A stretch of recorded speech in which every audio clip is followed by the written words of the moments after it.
mahasiswa semuanya.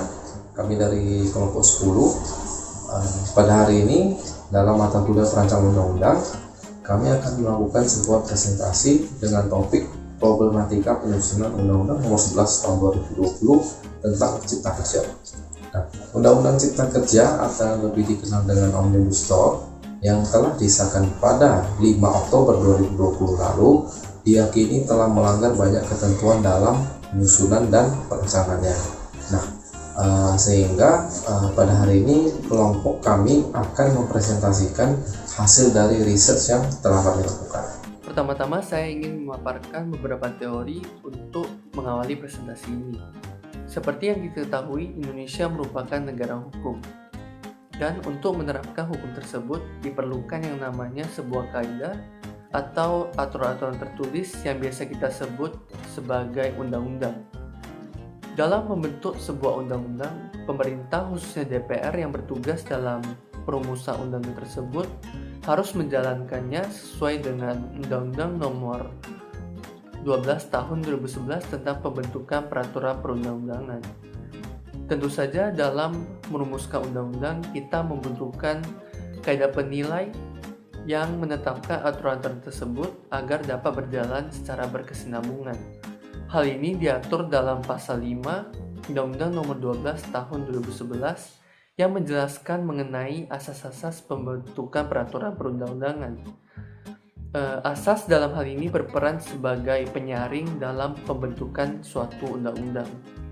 Asas tersebut terdiri dari asas kejelasan tujuan, asas pejabat pembentuk yang tepat, asas kesesuaian, asas hierarki dan materi muatan, asas dapat dilaksanakan, asas kedayagunaan dan kehasilgunaan, asas kejelasan rumusan, dan yang terakhir asas keterbukaan. Selanjutnya kita akan masuk ke dalam problematika yang telah kami kaji bersama berdasarkan topik yang telah diberikan. Setelah kami melakukan research, kami menemukan 4 problem utama dalam pembentukan Undang-Undang Cipta Kerja ini.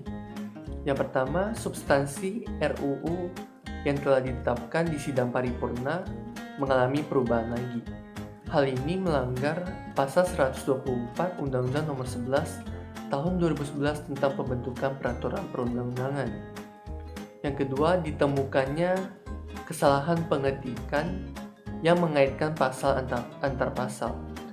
Yang ketiga, proses pembentukan Undang-Undang Cipta Kerja ini dilaksanakan secara tertutup dan tidak memperhatikan aspirasi masyarakat.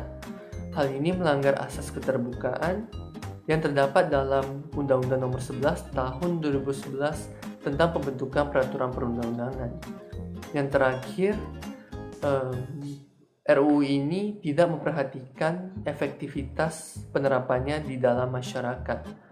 Hal ini melanggar asas dapat dilaksanakan yang terdapat dalam Undang-Undang Nomor 11 Tahun 2011 tentang pembentukan peraturan perundang-undangan. Pertama, yaitu perubahan substansi pada rancangan undang-undang. Nah, di samping dapat kita lihat ada sebuah tabel, ya. Tabel ini adalah tabel perbandingan rancangan undang-undang untuk Cipta Kerja. Nah, di sini ada 3 versi. Yang pertama versi paripurna, yang kedua versi penyerahan kepada presiden, dan yang terakhir adalah versi Undang-Undang Nomor 11 Tahun 2020 tentang Cipta Kerja. Nah, dapat kita lihat di tabel ini dalam setiap versi untuk setiap subjeknya ada yang mengalami perubahan jumlah dan ada juga yang jumlahnya itu tetap. Nah, subjek mengalami perubahan jumlah itu ada pada pasal yang terdampak, pasal yang mengalami perubahan, pasal yang mengalami penghapusan, pasal yang mengalami pengaturan baru, serta pada ketentuan delegasinya. Sesuai dengan pasal 124 Undang-Undang Nomor 12 Tahun 2011 tentang pembentukan peraturan perundang-undangan, pada pasal ayat 1-nya ada disebutkan bahwa setiap rancangan undang-undang sebelum diputus harus melalui satu fase atau satu masa, yaitu pemberian pendapat dari para fraksi dalam rapat paripurna DPR.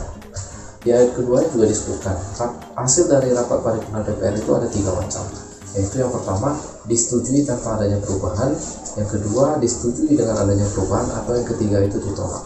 Nah, pada ayat ke-8 juga disebutkan dalam rapat paripurna DPR, bila hasil dari rapat tersebut tidak dinyatakan secara tegas bahwa disetujui dengan adanya perubahan, maka secara otomatis hasil dari rapat tersebut adalah disetujui tanpa adanya perubahan. Nah, dalam rapat paripurna DPR untuk RUU Cipta Kerja ini, hasilnya adalah disetujui tanpa adanya perubahan, karena tidak ada pernyataan secara tegas dari para fraksi bahwa hasilnya itu adalah disetujui dengan adanya perubahan.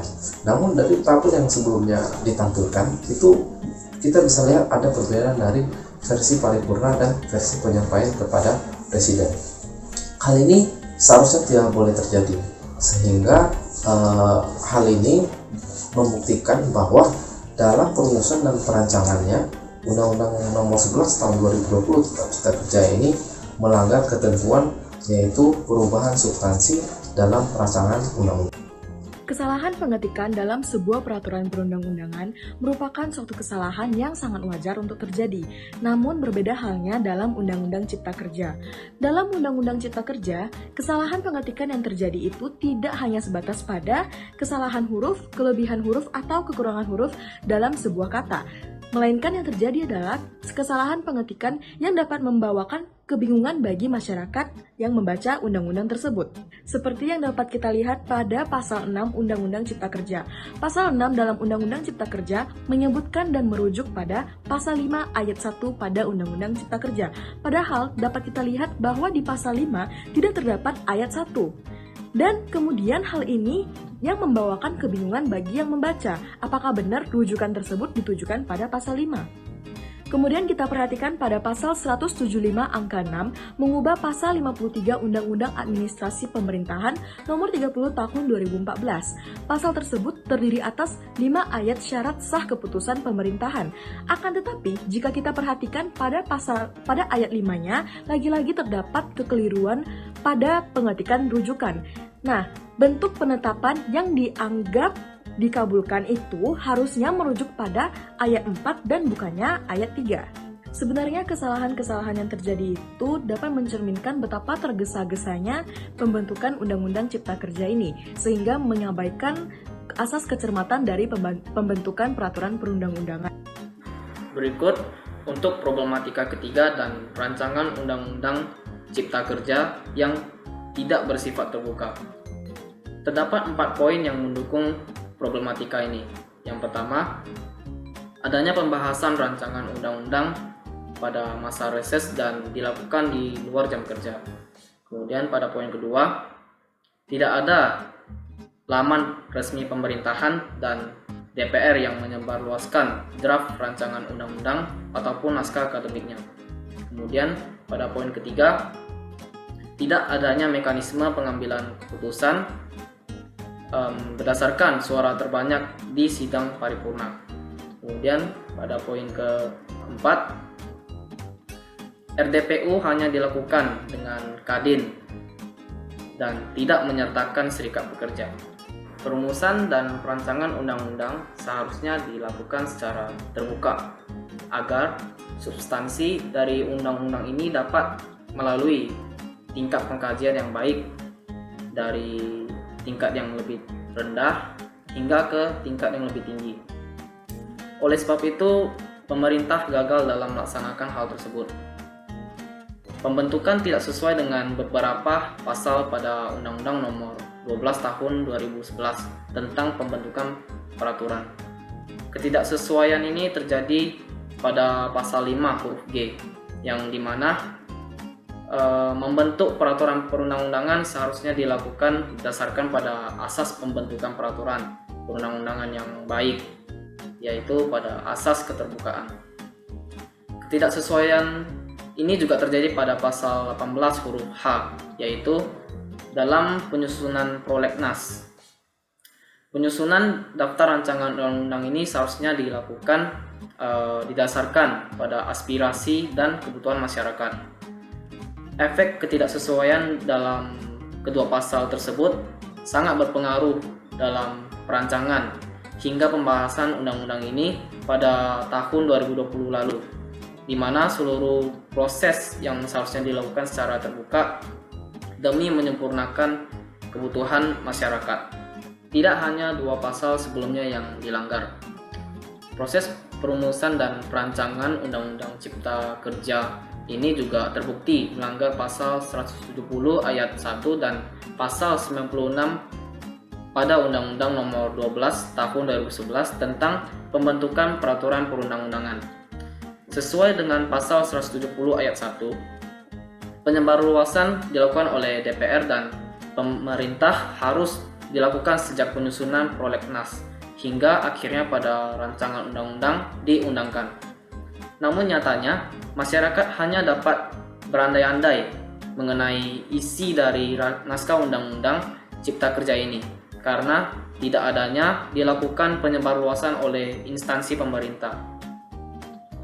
Pelanggaran terhadap pasal 96 juga terjadi akibat tidak adanya forum yang dibuka agar orang yang berkepentingan terkait substansi Undang-Undang Cipta Kerja ini dapat memberikan masukan serta saran mereka. Hal inilah yang kemudian memicu banyaknya demonstrasi yang terjadi pada tahun 2020 lalu. Oke, selanjutnya kita masuk pada poin yang terakhir. Jadi saya akan membahas mengenai poin terakhir, yaitu mengenai problematika dalam penyusunan Undang-Undang Nomor 11 Tahun 2020 tentang Cipta Kerja, yaitu tentang mengenai suatu unsur ketidakefektifan. Seperti yang telah dijelaskan pada tabel sebelumnya, bahwa terdapat 78 undang-undang yang mana ikut terdampak telah dilakukan pengesahan terhadap Undang-Undang Nomor 11 Tahun 2020 tentang Cipta Kerja ini, yaitu salah satunya pada pasal 185 yang mana menjelaskan bahwa apabila undang-undang ini dilakukan, maka peraturan pelaksanaannya wajib ditetapkan paling lama selama 3 bulan, dan juga untuk seluruh pelaksanaan peraturan tersebut wajib disesuaikan paling lama selama 3 bulan. Jadi menurut kami hal ini tidak realistis dikarenakan dengan adanya 78 undang-undang ini yang ikut terdampak harus ikut menyesuaikan dengan undang-undang tersebut dalam kurun waktu selama 3 bulan, yang dapat mengakibatkan bahwa dalam proses penyusunan permasalahan tersebut akan tidak tercapai ataupun tidak terpenuhi. Oke, hal inilah yang kemudian dianggap melanggar pasal 5 huruf D dari Undang-Undang Nomor 12 Tahun 2011 dalam pembentukan perundang-undangan harus dilakukan pada asas dapat dilaksanakan. Sedangkan bagaimana mungkin asas dapat dilaksanakan tersebut dapat dilakukan penyesuaian, sedangkan dengan pemberian waktu dengan yang singkat, yaitu selama 3 bulan. Jadi sedangkan pada nyatanya dalam kurun waktu 6 bulan setelah pengesahan Undang-Undang Cipta Kerja ini diselesaikan, instansi maupun masyarakat dalam hal pemenuhan kewajiban undang-undang tersebut dalam lapangan masih belum bisa memenuhi dengan sempurna. Kesimpulan yang dapat kelompok kami tarik adalah memang terdapat problematika pada proses penyusunan Undang-Undang Cipta Kerja. Nah, seperti yang telah kami bahas sebelumnya, problematika tersebut ada perubahan substansi, salah pengetikan, melanggar asas keterbukaan, dan melanggar asas dapat dilaksanakan. Jadi sampai sekarang Undang-Undang Cipta Kerja ini memang menuai kontroversi dan juga kebingungan pada masyarakat. Sehingga kelompok kami sangat mengharapkan agar pemerintah untuk segera menyelesaikan permasalahan-permasalahan yang timbul dari pengesahan Undang-Undang Cipta Kerja ini. Baiklah, inilah hasil presentasi dari kelompok kami mengenai topik problematika dalam penyusunan rancangan Undang-Undang Nomor 11 Tahun 2020 tentang Cipta Kerja ini. Sekian, terima kasih banyak. Selamat malam.